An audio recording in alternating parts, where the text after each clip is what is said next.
Welcome, everyone. Ready for another deep dive. Today, things are going to get a little, well, controversial. We're looking at the very end of World War II, and Boy. the question of whether one of history's most notorious figures actually died, as we've been told. Buckle up, folks. We'll be using Peter David Orr's Eyewitness to Hitler's Escape as our guide. A book that really digs into some alternative theories. The central one being, was Hitler's suicide faked? And did a plan known as Plan VS help him and his inner circle escape justice? Yeah, Plan VS. It wasn't just some escape route. Yeah. It was like this massive disinformation campaign, to really throw the Allies off the scent, make them think the Nazis were imploding from within. So a whole lot of smoke and mirrors. Absolutely. Deception on a grand scale. Let's break it down then. The book claims some big names were in on this. We're talking Göring, Himmler, Speer, Huge players. each with a very specific role. Like Göring, he's presented as a key part of this whole deception. Remember that message he sent to Eisenhower, offering to take over? No, yeah, drove Hitler supposedly furious.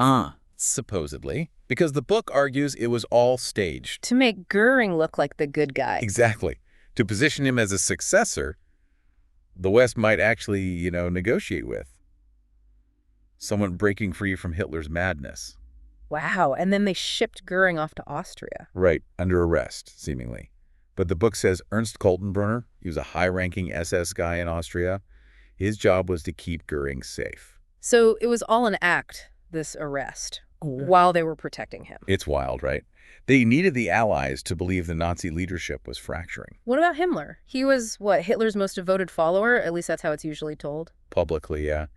But the book argues Himmler was playing a very different game behind the scenes. Okay, I'm intrigued. He was secretly trying to cut a deal with the West, separate peace and all that, meeting with guys like Felix Kirsten, that Swedish diplomat Folke Bernadotte. Trying to make nice. Yeah, but also painting Hitler as, well, unstable, on the verge of a breakdown. So both Göring and Himmler were vying for power while trying to look good to the Allies. A delicate balancing act. They were desperate to save their own skins and maybe even shape the world after the war. Now Speer. He always comes across as opposing Hitler towards the end, refusing to destroy German infrastructure and all that. Yeah, but this book, it claims Speer was actually vital to Plan VS, the brains behind the escape routes. No way, he was the architect, literally. Exactly. Using his knowledge of infrastructure, transport, to set up these secret pathways, safe houses. That's a huge EE claim, especially given how Speer tried to distance himself from the Nazis later on. And the book brings in Werner Bombach, former KG-200 pilot, to back it up. I'm out back. Yeah, he says Speer tasked him with setting up those clandestine escape routes, talking about hidden airfields, aircraft on standby, secret paths. It's almost unbelievable how Speer managed to pull all this off, appearing like he was against Hitler all the while. A real master of deception. It makes you wonder how much we really know about what was going on back then. So where were these escape routes leading to? I mean, did they have a specific destination in mind? The book explores a few possibilities. Some theories point to submarines, others focus on air routes, maybe to Spain, even South America. There's even this wild idea about an escape to Greenland using those long-range flying boats. Wow, Greenland? That's out there. It does seem they were exploring every possible option. But the book suggests Spain was probably the primary target. Ah, Spain. Lots of Nazi sympathizers there, right? Exactly. It was a known escape route. Guys like Leon de Grelle, high-ranking Nazi, he got out through Spain towards the end of the war. And the book actually mentions a pilot, Ernst Baumgart, claiming he flew Hitler and Eva Braun out of Berlin himself. Now that's a dramatic claim. But it highlights how Spain could have been that stepping stone, leading maybe to South America, where so many Nazis sought refuge after the war. Just thinking about the logistics of all this, it's mind-boggling. Organizing an escape on this scale with the Allies closing in must have been insane. Desperate times, desperate measures. But we got to remember, a lot of these escape routes are based on, well, conjecture, circumstantial evidence. Of course, but the fact that it's even plausible is pretty wild. All right, so we've got this potential escape route, but let's go back to that bunker. What really happened in those final hours? That's where the official story starts to get really, really shaky. Lots of holes and unanswered questions about Hitler's supposed suicide, despite all the supposed investigations. Yeah, like the book mentions those missing dental records, which would have been crucial to, confirm it was actually Hitler. Right. And then there's Lev Dezhemensky, that Soviet investigator who was one of the first into the bunker after the supposed suicide. He claimed he couldn't find any trace of Hitler. So right off the bat, we've got these discrepancies that cast doubt on the official account. The book also talks about all this weird activity in and around the bunker in those last few days. It's like something out of a spy movie, adding fuel to the conspiracy fire. Like, they talk about corpses being delivered to Dr. Helmut Kunz, an SS doctor. He had this makeshift clinic in the Chancellery basement. What was going on there? It's a mystery. Was he just treating wounded personnel? Or was there something darker going on? Maybe even helping to stage the whole suicide scene. Chilling. Okay, but let's shift gears a bit and talk about Aubrey Temples. He's this former U.S. Army pilot, and the book highlights his claim of seeing Hitler in Nussdorf, Austria, days after the supposed suicide. Temple's account is definitely one of the more intriguing ones. Nussdorf, by the way, used to be the residence of Philipp Buhler, who headed Hitler's chancellery. So Hitler's supposed to have been there, in a place connected to his inner circle. What exactly did Temple say happened? He remembers specific details about Hitler's appearance, like his hunched posture, how aged he looked. He even claims they spoke briefly, Hitler asking about certain people's whereabouts. So this wasn't just a quick sighting, they actually interacted. If that's true, it blows the official story out of the water. But could it have been mistaken identity? It's always a possibility. But what makes Temple's account so compelling is how certain he was.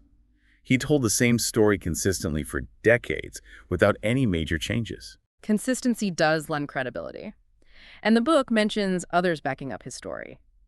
Like Hughes Rudd, another pilot who was in Nussdorf around the same time, apparently acquiring some of Rommel's planes. Yeah, and then there's Patricia Temple, a U.S. Army secretary who got close to Buhler's maid, Lisa. Lisa apparently told Patricia that Hitler definitely spent a night in Nussdorf and then, quote, flew away. Multiple people with no obvious connection, all adding pieces of information that seem to support Temple's story. That's pretty remarkable. It's a lot of coincidences, for sure. And it really makes you wonder just how much we don't know about those final days of World War II. It's like we're trying to solve a puzzle, but some of the most important pieces are missing. Speaking of missing pieces, what about Martin Bormann? Hitler's right-hand man, he just vanished. Another big mystery wrapped up in this whole Plan VS thing. Didn't he try to escape Berlin with, like, a group of loyalists? That's what most people think. But this book suggests Bormann might have been playing a much bigger role, strategically. How so? Think about that radiogram he sent to Dönitz, the guy Hitler picked to succeed him. Vague memories of that. Refresh me. Bormann asked for a delay before joining Dönitz in Flensburg. The book says that wasn't just about logistics or anything. It was deliberate. Buying time for something else in Plan VS to happen. Right. Maybe to give Göring more time to look like the reasonable guy, the peacemaker the West could deal with. So even with everything falling apart, Bormann was still maneuvering. Classic Bormann. But then he disappears. What happened to him? Did he actually get out of Berlin? Good question. The book goes into all the different theories about Bormann's fate. Some people swear they saw him trying to escape with a bunch of SS guys. Others say he died in the bunker or during the breakout attempt. Oh, and then there's the idea that he faked his own death, used a body double to just vanish. Like a ghost. It's crazy how much we still don't know for sure. Was anyone else involved in, like, covering up what really happened in the bunker or helping people escape? The book points to guys like Dr. Kunz, the SS doctor we talked about earlier. Maybe he was planting evidence, spreading false info, making sure the official story stuck. For real conspiracy, with different players and different motives, all contributing to this big lie. Exactly. But let's get back to Hitler for a second. If he did escape, where did he go? We talked about Spain, but the book also mentions South America. Argentina, right. Wasn't that where a lot of Nazis ended up? Yeah, a whole network of sympathizers down there. The book talks about how Argentina, after the war, became a safe haven for these guys. So Hitler could have easily slipped in there, started a new life, no one the wiser. I mean, if Plan VS was as organized as it seems, it's not totally out there. And it's not just about physical escape, right? It's about escaping judgment, controlling how history remembers you. Rewriting the ending, even in defeat. Exactly. Okay, back to the escape routes themselves. What about that Captain Heinz Braun, the guy with the Ju-290 transport plane in Austria? Fill me in, what was his deal? The book says he was given this special assignment, told wait for instructions. But they never came. So who was he waiting for? Where was he supposed to fly them? Another mystery, almost like a ghost flight. It makes you wonder if the Allies advancing so fast messed up their plans. Maybe they had to abandon the original plan, improvise. Could be. War is unpredictable even with the best laid plans. Okay, about Spain. Wouldn't they have been worried about Franco? Would he have risked hiding Hitler, knowing what the consequences could be? Good point. He was a Nazi sympathizer, but he also had to be smart about it. Exactly. He couldn't openly help a fugitive, especially when the tide was turning against the Axis. It was a risky move. So they were banking on Franco looking the other way. But even if Hitler did make it to Spain, wouldn't his final destination have been South America? Like, disappearing for good. That's what the book suggests. South America, especially Argentina, was the perfect place for Nazis to disappear. The politics, the existing networks, it all made sense. Just thinking about how much coordination and secrecy all this would have required, it's crazy. Safe houses, secret routes, tons of resources. It's almost unbelievable. But then again, given what we've learned about Plan VS, it's hard to dismiss completely.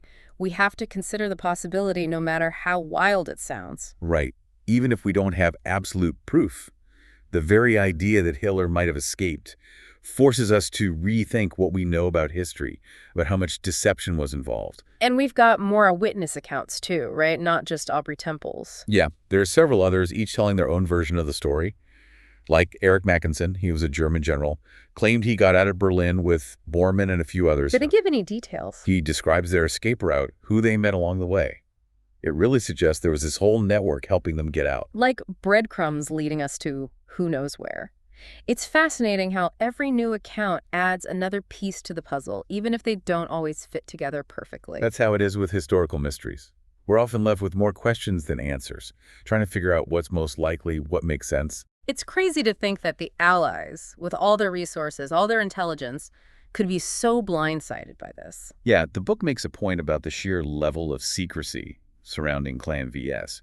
It argues that the Allies, even if they had some suspicions, they just didn't grasp how audacious, how complex this plan really was. So they were caught flat-footed. What about the aftermath, though? Did this whole deception have any real impact on, how things played out after the war? Oh, absolutely. All that confusion, all those lies, they had a ripple effect. Fueled all those conspiracy theories that are still around today. It shows how powerful a carefully constructed narrative can be. Even if it's built on deception, it can really shape how we see history. Like the idea that Hitler escaped to Argentina. That's still a popular one. Exactly. Plan VS sowed those seeds of doubt, let those theories take root.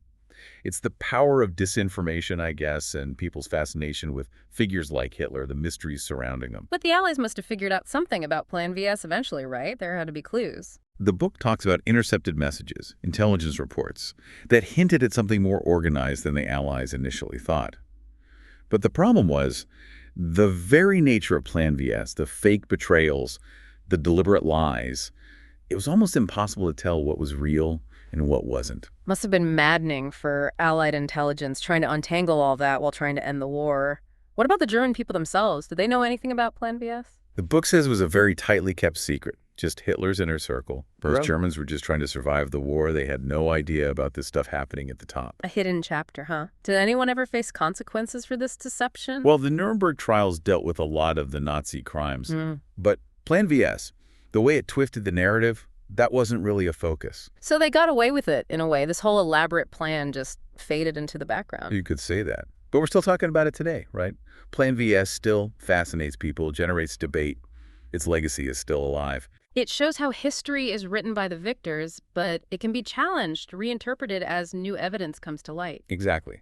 And it's a reminder to be critical, to question the official accounts, to look at things from different angles. Which is what makes this deep dive so intriguing. We've gone from escape routes to the bigger implications of Plan VS. It's a story that makes us confront some uncomfortable truths about history, about deception, and about how much we're drawn to mysteries. This mystery of Hitler's final days is still unsolved. But I think we've gained a better understanding of the context, the motives behind Plan VS, and what it all might have meant.